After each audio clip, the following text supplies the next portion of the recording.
Bismillahirrahmanirrahim. Assalamualaikum warahmatullahi wabarakatuh.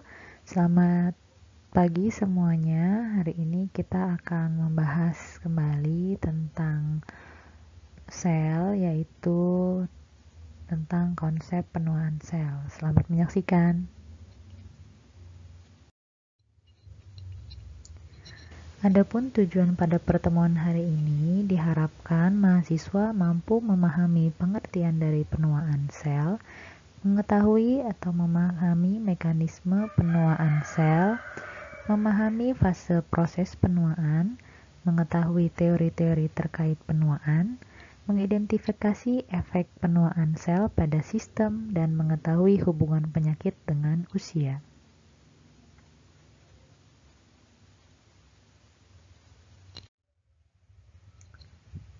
Penuaan merupakan sesuatu hal yang pasti akan dialami dan diperkirakan pada tahun 2050 ini jumlah orang tua akan melebihi jumlah anak-anak di bawah usia 14 tahun. Usia tua ini dikaitkan dengan peningkatan insiden penyakit kronis atau kejadian penyakit kronis, multimorbiditas, dan kematian yang tak terhindarkan. Di negara maju, orang tua bisa hidup lebih lama karena adanya kemajuan dalam perawatan medis, teknologi, namun dengan periode kecacatan yang lebih lama dan beban iatrogenik yang terkait dengan perawatan medis intensif berbagai penyakit seperti polifarmasi. Berbagai penelitian juga meningkatkan harapan bahwa perawatan medis di masa depan dapat mengobati penuaan daripada mengobati penyakit akibat usia.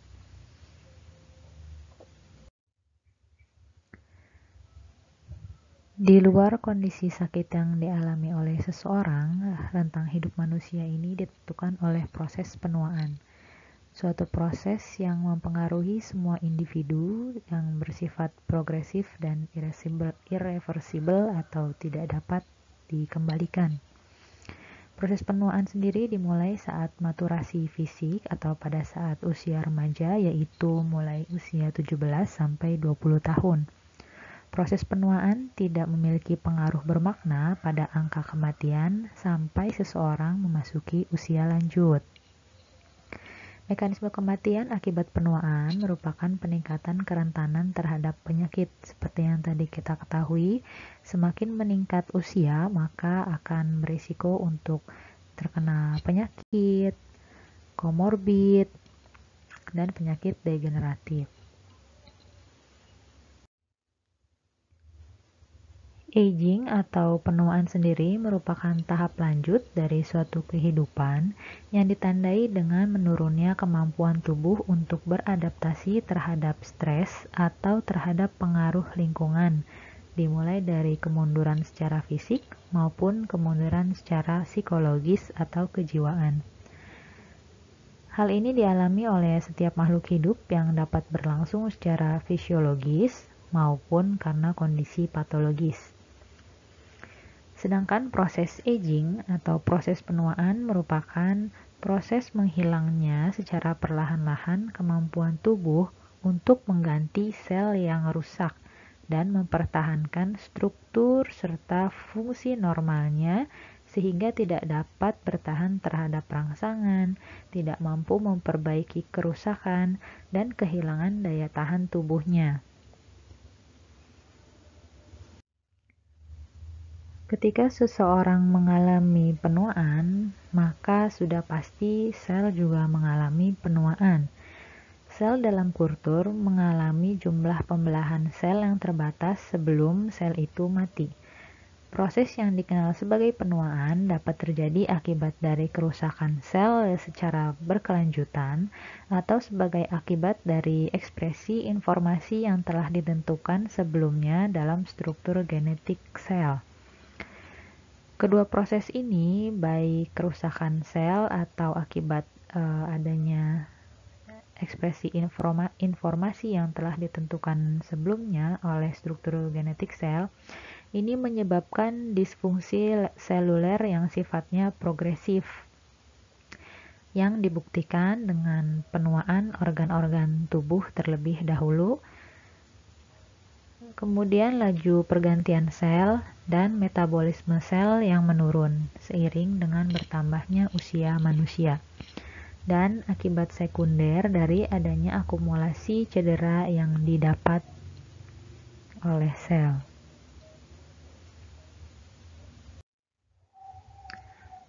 Hal-hal lain seperti adanya mutasi sel, kerusakan DNA, kematian sel akibat adanya radiasi atau pembentukan radikal bebas dari oksigen, ini semua dapat menurunkan laju pergantian sel dan menurunkan fungsi sel.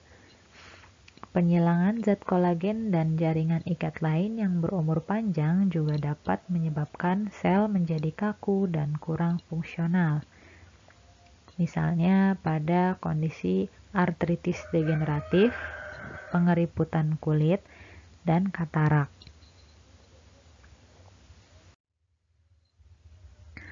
Dalam konteks penuaan sel, yang paling berpengaruh adalah adanya stres oksidatif di dalam sel, di mana mitokondria yang menghasilkan reaktif oksigen spesies atau ROS memegang peranan dalam proses aging atau penuaan suatu organisme.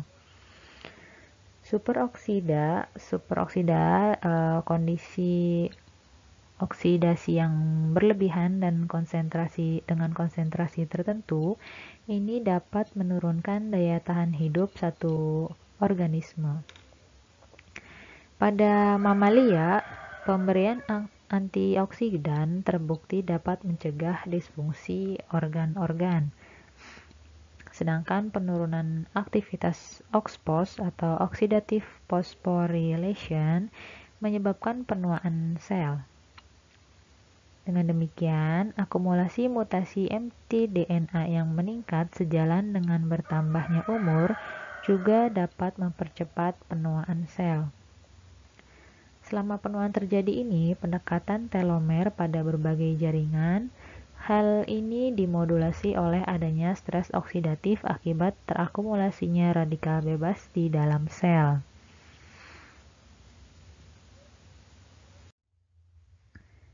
Kita ingat kembali bahwa telomer merupakan elemen berulang yang berlokasi pada tiap ujung kromosom dari sel eukariota.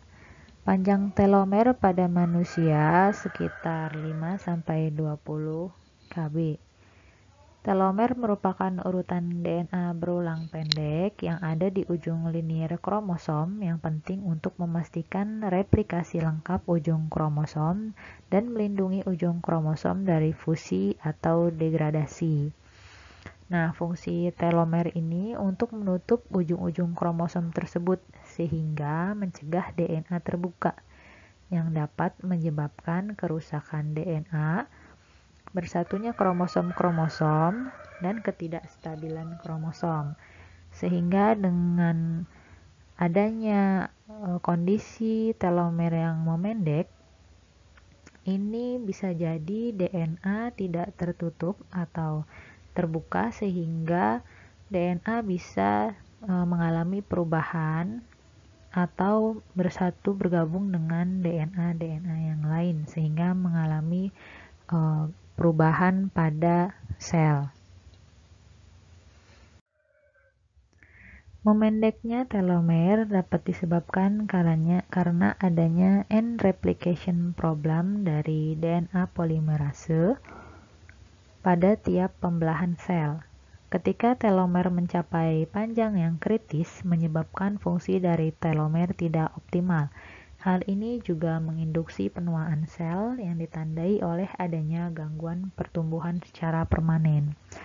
Pada pembelahan sel, ada replikasi ujung kromosom yang tidak lengkap atau karena kondisi pemendekan telomer.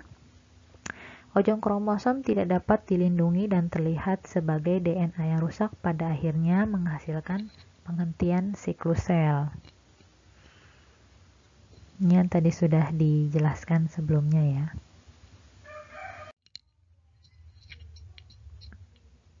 Studi terdahulu menunjukkan bahwa mekanisme yang mendasari perkembangan perubahan terkait penuaan ini pada kondrosit manusia karena adanya pemendekan telomer, seperti yang sebelumnya tadi dibahas, kemudian penumpukan spesies oksigen reaktif, kemudian juga adanya peningkatan kerusakan oksidatif pada makromolekul seluler, kemudian juga peningkatan konsentrasi dan sekresi sitokin dan matriks inflamasi metaloproteinase. Kemudian juga karena adanya penurunan responsivitas terhadap faktor pertumbuhan serta keterlambatan morfogenesis dan pematangan. Selain itu juga karena adanya akumulasi produk fragmen proteoglikan dan produk akhir glikasi yang lebih lanjut.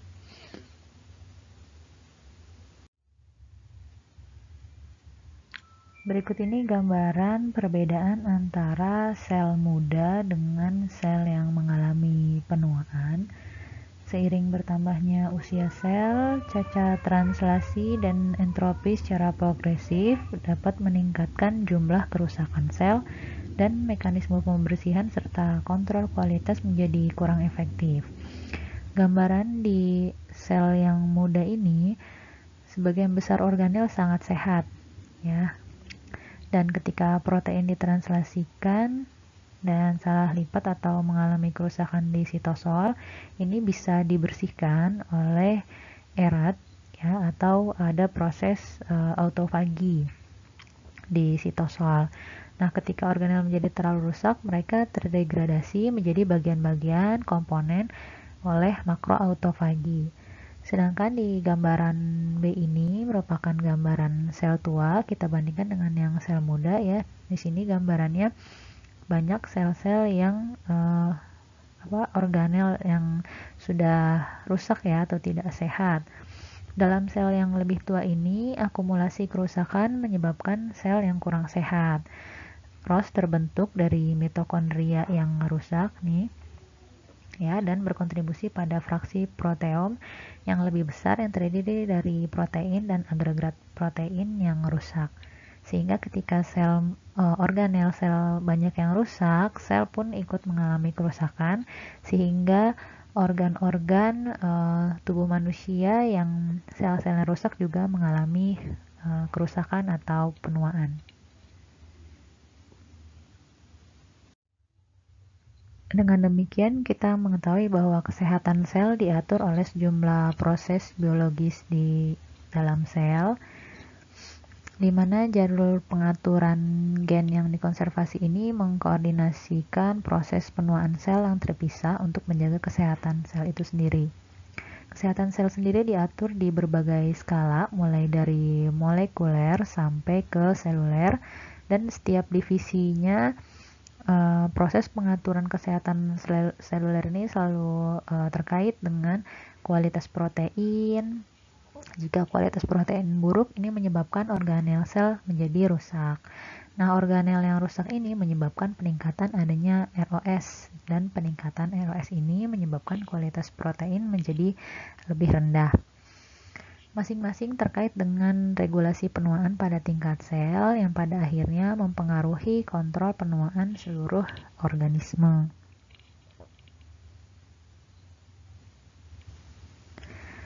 Hubungan antara umur panjang dengan ketersediaan nutrisi dan reproduksi menunjukkan bahwa jalur umur panjang ini berevolusi untuk menghubungkan kesehatan somatik dengan reproduksi yang tertunda pada periode ketersediaan nutrisi yang rendah.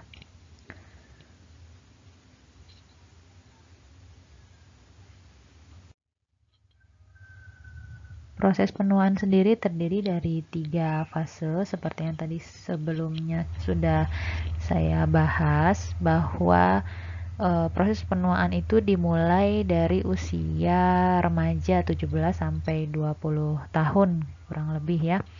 Nah, fase pertama ini fase di usia 25 sampai 35 tahun, di mana produksi hormon mulai berkurang dan mulai terjadi kerusakan sel, tapi tidak memberi pengaruh pada kesehatan tubuh. ya, dan di sini secara fisik tubuh kelihatan tetap bugar. Nah, di fase kedua saat manusia berusia 35 sampai 45 tahun, ini produksi hormon sudah mulai menurun sebanyak 25%. Tubuh mulai mengalami penuaan, mata mulai mengalami rabun dekat sehingga perlu menggunakan kacamata misalnya. Kemudian juga rambut mulai tumbuh uban dan stamina tubuh mulai berkurang. Biasanya kalau sudah memasuki usia 40 tahun, di sini juga mulai ada perubahan-perubahan yang dirasakan oleh tubuh ya, misalnya gampang sakit, muncul berbagai penyakit, seperti itu. Kemudian di fase ketiga, ini usia lebih dari 45 tahun. Pada masa ini produksi hormon sudah berkurang sehingga akhirnya berhenti sama sekali. Nah, biasanya perempuan juga mengalami menopause sedangkan kaum pria mengalami masa andropause. Nah, di sini kulit menjadi kering karena mengalami dehidrasi ya, dan tubuh menjadi cepat lelah. Berbagai penyakit degeneratif misalnya seperti diabetes, osteoporosis, hipertensi, dan penyakit jantung koroner ini mulai menyerang ya, mudah terjadi pada usia-usia di atas 45 tahun. Seperti yang kita ketahui juga usia menjadi salah satu faktor risiko berbagai penyakit ya, salah satunya penyakit kardiovaskuler. Adapun beberapa teori penuaan yang akan kita bahas sedikit ya, terkait dengan teori wear and tear, kemudian teori radikal bebas, kemudian juga teori mutasi somatik dan teori akumulasi kesalahan, teori aging clock dan mitohormesis, serta teori akumulasi sampah dan teori autoimun.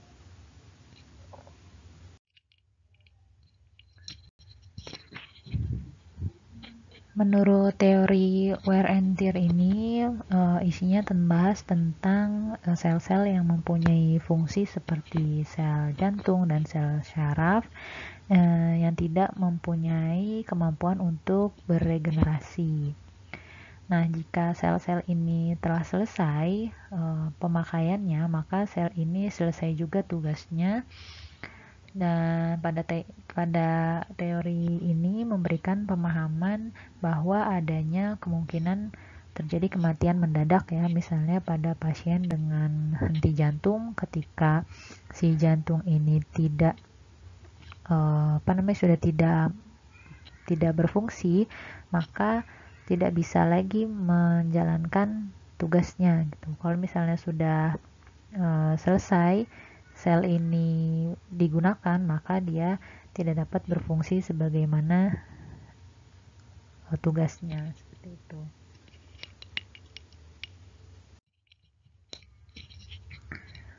Terkait dengan teori radikal bebas seperti yang sebelumnya sudah kita sedikit bahas, yaitu terkait dengan radikal bebas, di mana radikal bebas ini merupakan molekul yang relatif tidak stabil dan bersifat reaktif dalam mencari pasangannya, ya, pasangan elektronnya. Nah, jika terbentuk dalam tubuh, ini bisa terjadi reaksi berantai dan menghasilkan radikal bebas baru yang jumlahnya akan terus bertambah.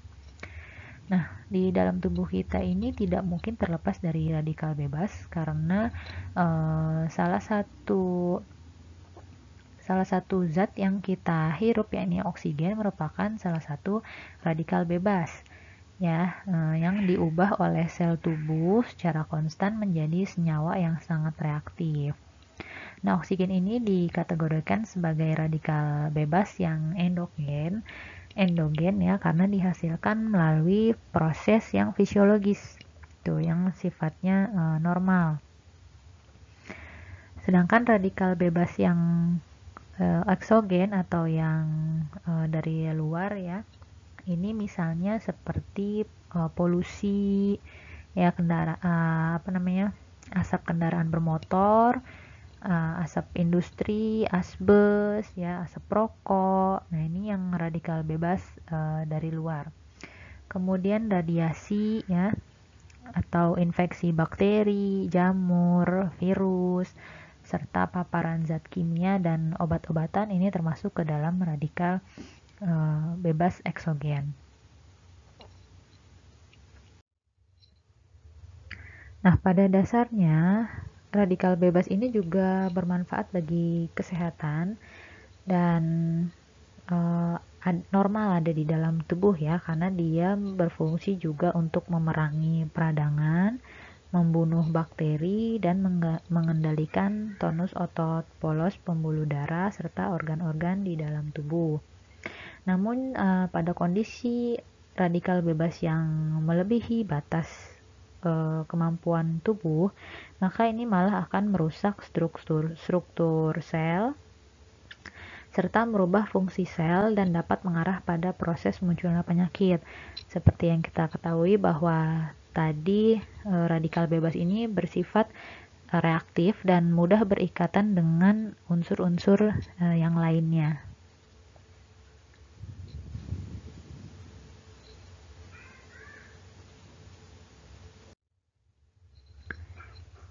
Teori penuaan lainnya seperti teori mutasi somatik dan akumulasi kesalahan, di mana teori mutasi somatik ini membahas tentang bagaimana proses penuaan diakibatkan oleh kerusakan pada keutuhan genetik sel-sel tubuh.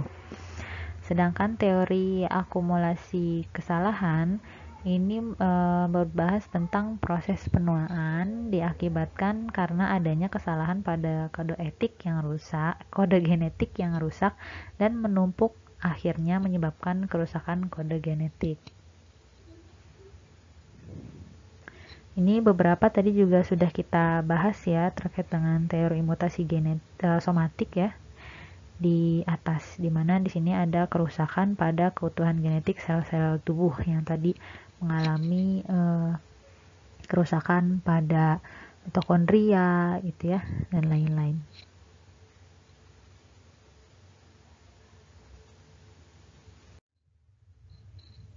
Berikutnya teori penuaan yang dari teori akumulasi sampah dan teori autoimun. Nah, di teori akumulasi sampah ini membahas tentang bagaimana proses penuaan disebabkan karena menumpuknya sisa-sisa pembuangan metabolisme yang menyebabkan kerusakan pada sistem metabolisme sel. Kemudian juga teori autoimun ini membahas tentang penuaan yang terjadi karena disebabkan terbentuknya autoantibodi yang menyerang jaringan tubuh itu sendiri seperti pada radang lambung dan penyakit Hashimoto serta kondisi tiroiditis.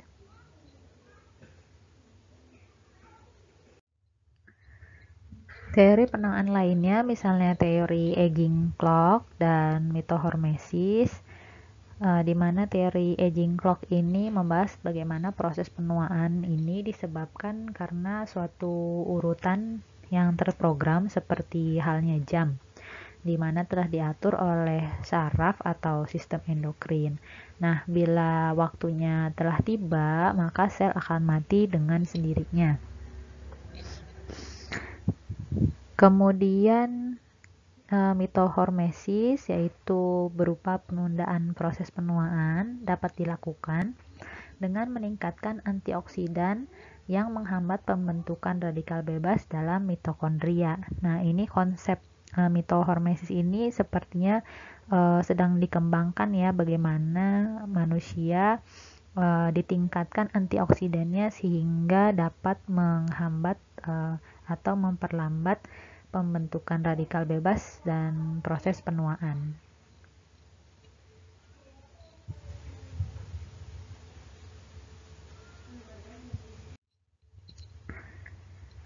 Sel-sel yang mengalami penuaan juga dapat terjadi pada orang yang belum seharusnya mengalami penuaan. Ya, ini ada salah satu sindrom proses penuaan prematur atau yang terjadi dini, yaitu pada kondisi Warner syndrome. Nah, sel-sel pada kondisi orang dengan sindrom Warner ini merupakan penyakit langka yang ditandai dengan penuaan dini, yang rentang hidup in vitro-nya sangat berkurang. Kemudian setelah jumlah pembelahan yang tetap, semua sel menjadi tertahan dalam keadaan tidak membelah secara terminal yang dikenal dengan penuaan seluler. Nah, dalam kondisi sindrom Werner ini tanda-tandanya muncul uban di usia 20 tahun ya, kemudian biasanya rata-rata hidupnya hanya sampai 40 tahun. Kemudian pasien ini biasanya mengalami osteoporosis ya, karena sel-sel tulangnya mengalami penuaan lebih dini. Kemudian juga sel-sel di penglihatannya, indera penglihatannya ini mengalami katarak ya di matanya. Kemudian juga untuk di pembuluh darahnya mengalami aterosklerosis. Sindrom proses penuaan prematur lainnya misalnya Hutchinson ya, Gilford Progeria syndrome, di mana tanda-tanda proses penuaan prematur sejak dilahirkan bahkan. Nah, ini bisa meninggal setelah pasien berusia belasan tahun. Kemudian ini disebabkan karena adanya mutasi gen yang berfungsi untuk menstabilkan membran pembungkus inti sel, sehingga sel-sel mudah dengan cepat mengalami penuaan.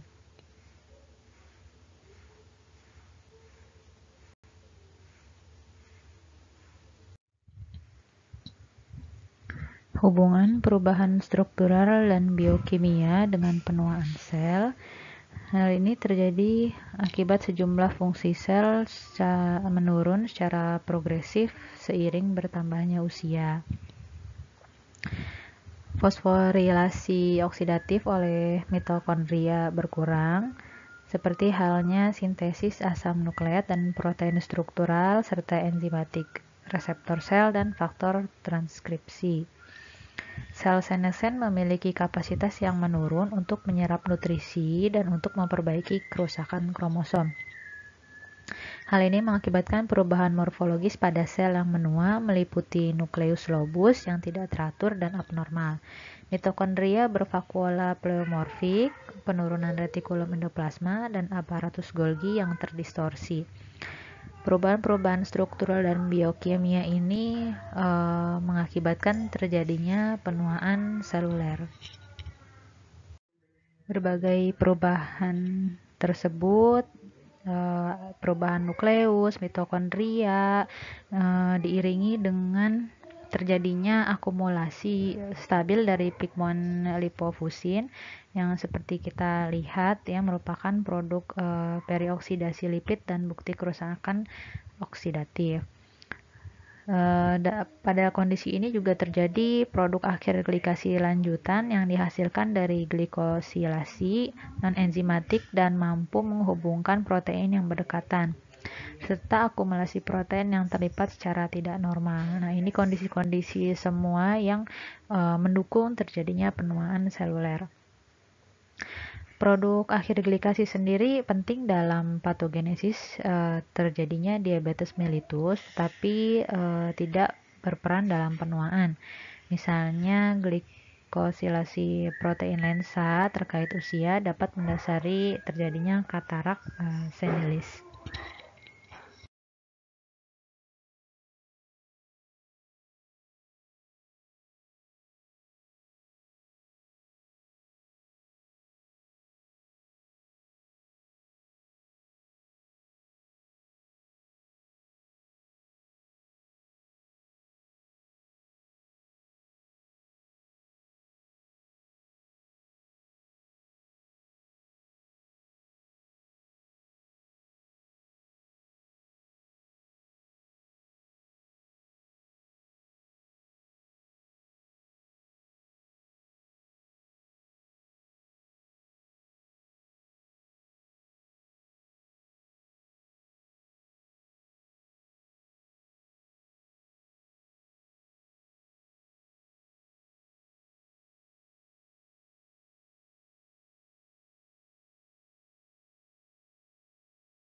Terjadinya penuaan sel maka mengakibatkan jaringan serta organ juga mengalami penuaan yang ditunjukkan dengan perubahan fisik. Nah, pada lansia, proses penuaan ini mengakibatkan sel-sel menjadi sedikit jumlahnya, kemudian ukurannya juga membesar, kemudian berkurangnya jumlah cairan tubuh dan cairan intraseluler. Menurunnya proporsi protein di otak dan otot, serta darah dan juga hati, ini juga akibat dari adanya proses penuaan. Jumlah sel otak juga menurun, maka ada berbagai manifestasi klinis yang biasanya muncul pada lansia, misalnya seperti sering lupa, gitu ya. Kemudian di sel sendiri terjadi gangguan mekanisme perbaikan sel. Kemudian otak mengalami atrofi, biasanya beratnya berkurang 5-10%. Pada sistem sarafan secara khusus, beratnya bisa sampai 20% ya dari beberapa referensi yang lain. Kemudian lambat dalam respon dan waktu untuk bereaksinya juga menjadi menurun ya. Mungkin kalau misalnya diberi pertanyaan jadi lama menjawab, atau kemudian ketika mengingat sesuatu menjadi lama gitu ya. Kemudian di panca indera juga saraf-sarafnya mengalami pengecilan, misalnya seperti penglihatan yang menurun atau berkurang, kemudian hilang pendengaran, hilang saraf penciuman dan perasa, kemudian juga menjadi lebih sensitif terhadap perubahan suhu rendah, dan kurang sensitif terhadap sentuhan. Pada fungsi pendengaran terjadi presbikusis, yaitu gangguan pada pendengaran akibat usia. Kemudian hilangnya kemampuan daya pendengaran pada telinga bagian dalam, terutama terhadap bunyi suara atau nada yang tinggi. Di sistem pendengaran juga membran timpani menjadi atrofi ya, atau mengecil, kemudian juga menyebabkan otosklerosis ya.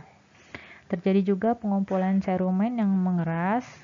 Ini juga dapat mengakibatkan fungsi pendengaran terganggu. Sedangkan pada organ penglihatan ini terjadi kekeruhan pada lensa, sehingga banyak juga kita temukan lansia-lansia yang mengalami katarak dan susah melihat dalam cahaya gelap. Untuk di sistem kardiovaskuler, elastisitas dinding aorta menurun, jadi tekanan darah juga bisa terjadi hipertensi ya, akibat oleh meningkatnya resistensi atau tahanan di pembuluh darah perifer. Kemudian juga di jantung sendiri, katup-katup jantung ini mengalami penebalan sehingga menjadi kaku.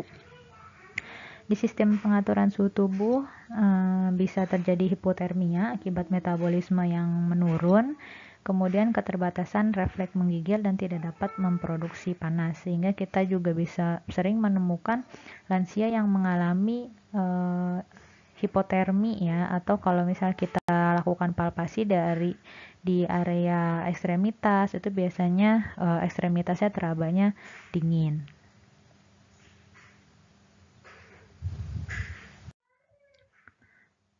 Pada sistem respirasi atau pernafasan, biasanya di lansia ini mengalami otot-otot pernafasannya kehilangan kekuatan dan menjadi lebih kaku ya.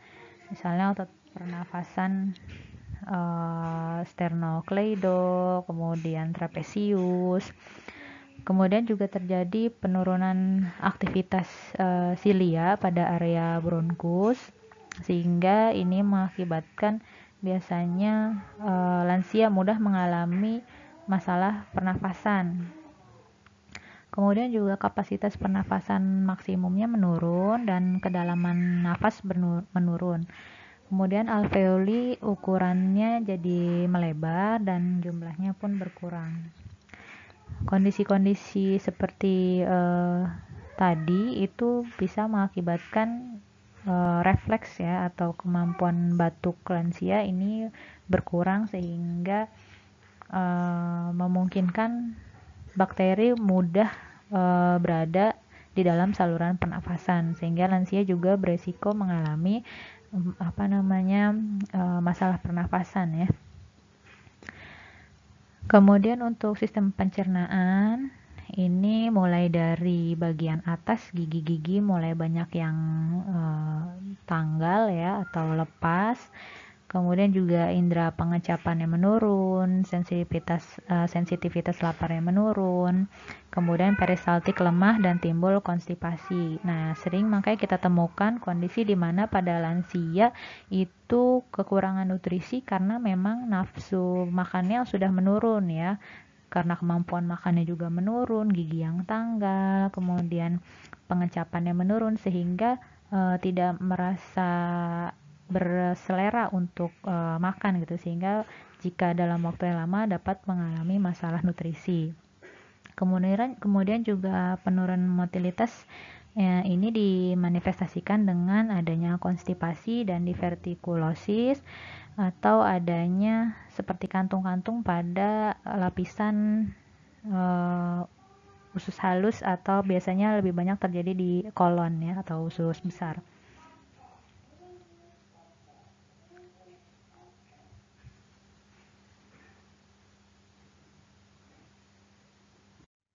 Pada sistem reproduksi, orang lanjut usia juga mengalami penciutan atau berkurangnya ukuran ovarium dan uterus, kemudian juga terjadi atrofi payudara, produksi spermatosa menurun, dan dorongan seksual menetap sampai usia di atas 70 tahun. Terutama biasanya pada laki-laki ya, kalau pada wanita biasanya jika sudah menopause ini dorongan seksualnya menurun. Kemudian selaput lendir vagina juga berkurang. Ya, jadi biasanya memang lebih banyak mungkin ya perubahan pada sistem reproduksi ini dirasakan oleh lansia perempuan. Kemudian untuk urinaria atau ginjal, ini nefron-nefron di ginjal mengalami atrofi sehingga berat jenis urin jadi menurun dan terjadi proteinuria atau ada protein di dalam urin. Kemudian juga otot vesika urinaria melemah sehingga mudah terjadi retensi urin ya. Kemudian juga pembesaran prostat. Nah, ini pada laki-laki memang semakin meningkat usia, ini semakin tinggi risiko untuk terjadi hiperplasia prostat ya. BPH, benigna prostate hyperplasia. Kemudian terjadi juga atrofi pada vulva. Nah, di sistem endokrin sendiri produksi semua hormon ini bisa menurun, kemudian juga basal metabolisme rate-nya menurun sehingga bisa muncul masalah-masalah gangguan metabolisme, penyakit-penyakit gangguan akibat metabolisme. Terjadi gangguan toleransi glukosa ya sehingga beresiko untuk mengalami diabetes mellitus, kemudian juga penurunan fungsi tiroid dan gonad yang mengakibatkan terjadinya osteoporosis dan perubahan lainnya pada tubuh lansia.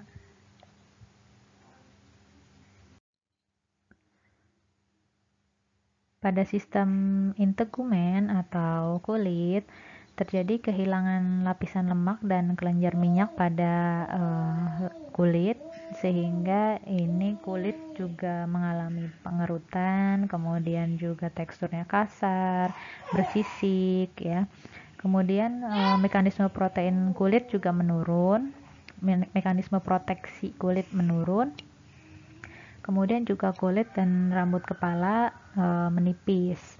Sensitivitas terhadap suhu ekstrim ini juga jadi gampang sensitif gitu ya kalau misalnya ada perubahan suhu yang ekstrim, misalnya terlalu panas atau terlalu dingin misalnya. Kemudian deposit pigmen melanin. Kemudian makanya ini bisa kita temukan ya pada lansia ada perubahan warna kulit ya, misalnya lebih gelap. atau ada bercak-bercak yang warna hitam gitu pada kulit lansia. Kemudian juga rambut kehilangan pigmen sehingga warnanya juga jadi memudar ya. Bagian kuku jadi penebalan ya, karena ini aliran darah pada jaringan konektif di kuku ini mengalami penurunan. Kemudian untuk sistem muskuloskeletal sendiri, tulang kehilangan densitasnya dan makin rapuh ya, sehingga tadi di sebelumnya kita sebutkan terjadi osteoporosis gitu ya, sehingga lansia juga rentan untuk mengalami fraktur ya, rentan mengalami cedera, juga mengalami fraktur karena adanya osteoporosis. Kemudian juga terjadi kifosis ya, atau bungkuk, tulang belakangnya mengalami kifosis. Kemudian juga persendian membesar dan menjadi pendek. Kemudian juga tendon mengerut dan mengalami sklerosis. Nah, ini makanya pada lansia biasanya postur tubuhnya berubah, kemudian juga body mekanismenya berubah ya, pergerakannya berubah jadi lambat, kemudian juga sangat beresiko jatuh karena pusat tubuhnya ini juga sudah berubah karena lansia biasanya lebih bungkuk ya. Lansia ini lebih sulit mempertahankan kekuatan otot dan kulit yang menjadi tipis serta kehilangan elastisitasnya.